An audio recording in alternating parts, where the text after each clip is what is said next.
BC? Yes? We're ready to do your interview. I'm Kelsey. Nice to meet you. Come on down. This is Emily. She'll be helping us with the interview. Nice to meet you. Nice to meet you. Please have seats.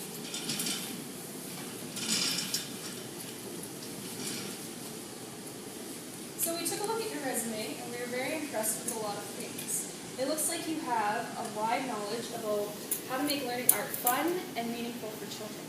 Yes, I have done a lot of research about the best ways to teach art to children, and I created a 4-part curriculum organizational strategy to help with it.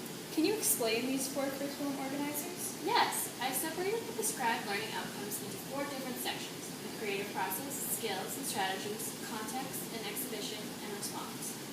The creative process basically means that you are getting the children to explore, select, combine, refine, and reflect during the activities they do.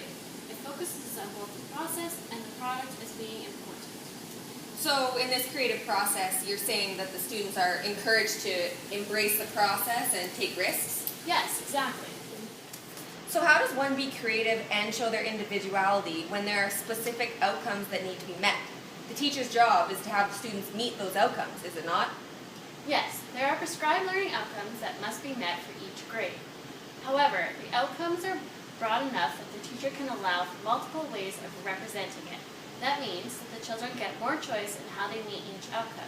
They can experiment with different skills and strategies, which is the next component anyways, and discover different ways to meet the same outcome.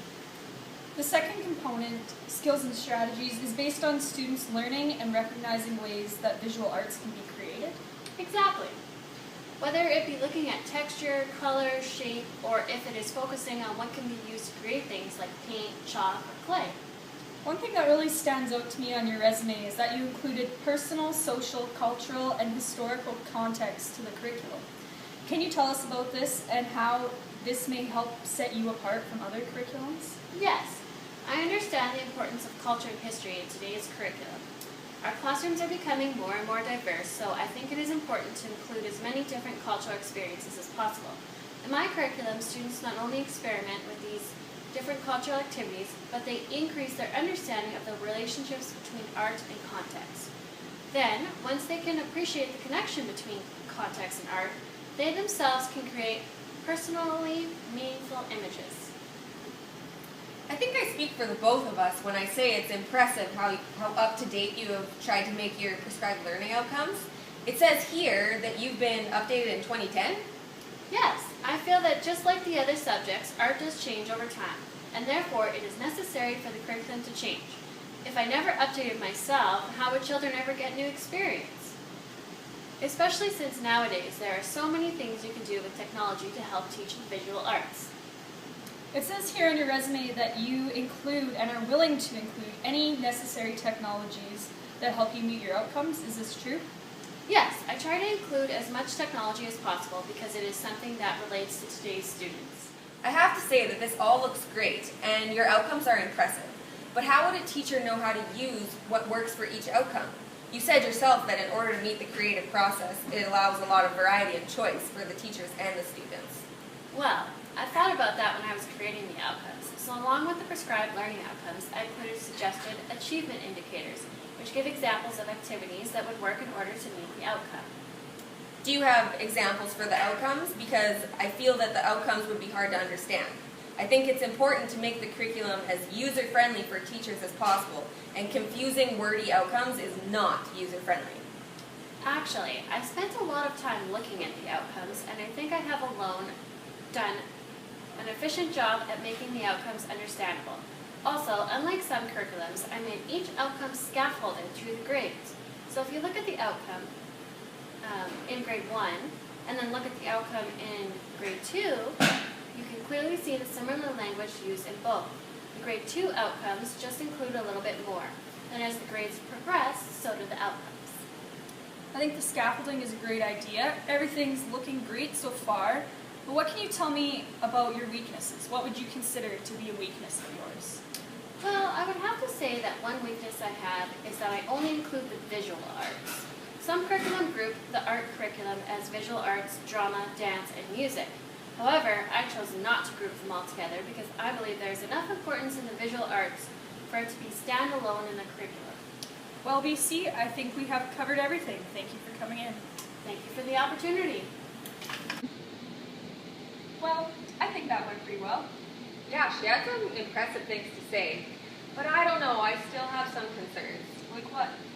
Well, I like how her outcomes are all worded the same throughout the grade, so it's easier for teachers to understand. But I feel like the outcomes may be almost too specific and would make it hard to do anything cross-curricular. I know what you mean. It is a great art curriculum, but nowadays teachers don't just want art. They want to be able to combine art into other subjects. I think if you give yourself time to think or brainstorm on the outcomes, there are some cross-curricular opportunities. Maybe, but along with the specific outcomes, she includes examples of what to do in order to meet those outcomes.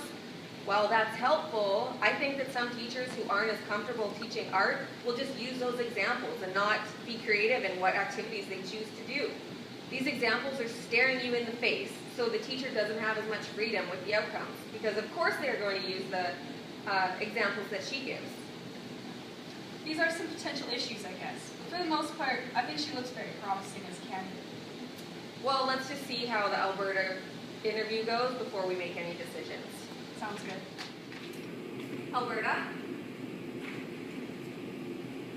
Alberta! We'll see you now. Okay.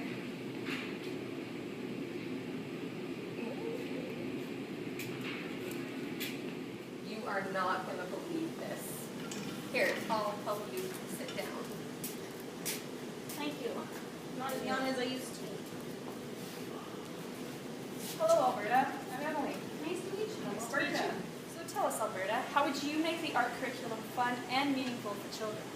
Well, I've divided the art curriculum into 3 levels with 4 components of fun. Can you explain the levels and the components to us, please? Huh?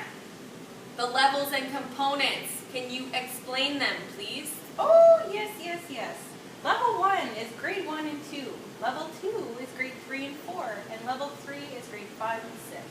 The 4 components include reflection, depiction, composition, and expression. Reflection is the observation of natural and human-made forms. There are 3 major aspects: analyzing, assessing, and appreciating. Depiction is the basic skills of images being developed using reflective areas. Composition is the skills developed in depiction, applied to create integrated artworks, emphasis on craftsmanship. Expression focuses on purpose, themes, subject matter, media, and techniques. I see. And do you believe that the way you have organized the curriculum is the best in terms of teachers teaching it to the students? Oh yes, I have bolded headings to showcase the components, concepts, and their strategies that the teachers can choose from. And you find this easy for teachers to use when creating art lessons? Also, if the levels are multi-graded, how will teachers decide which outcomes to teach in each grade? Well, I create many opportunities for modifications and extensions because of many strategies and suggestions I provide for teachers. This allows for wiggle room because there are many outcomes for each grade. So if a grade 1 student shows more advancement, then I allow for challenging the student. As for your second question, we would like for teachers in each grade to collaborate with each other so that all of the outcomes are covered by the time the students are done in both grades. Do you feel that the layout may be confusing, having so many outcomes along with the subheadings? Seems straightforward to me. Have you included ideas on how to create art experiences for children using the outcomes? As I mentioned before, I have some suggestions and strategies for teachers. I'm not expected to do all the work for teachers. Do you believe that your curriculum is as current as it possibly could be? Based on your resume, it appears quite dated, as the last update was 1985. Who says 1985 isn't current? I'm still hip and with it when it comes to the curriculum.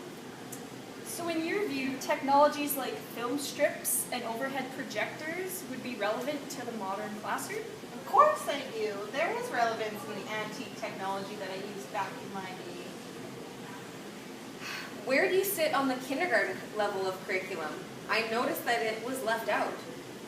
Kindergarten is covered by someone else because they combine multiple areas into a section called creative expression. This also is not my job. Okay, so what are some of the markers for achievement in your curriculum? This is something for the teachers to provide. I didn't realize this was my job too. Do you expect me to do everything? Okay, one final question. Do you not feel it to be valuable to include drama, music, and dance in your art curriculum? Honey, you answered your own question. I am an art curriculum, and it is not my job to provide instruction and curriculum for those other areas. My focus is art and art alone. I think we have what we need here. Thanks for coming in, Alberta. Thank you. I'll walk you out. Well, you didn't lie. That was quite the interview. I told you, she's something else. Well, I don't know. I found that really confusing. The levels and the components. I know, when she went on that big rant about the levels and components when I asked her, I had no idea what she was talking about.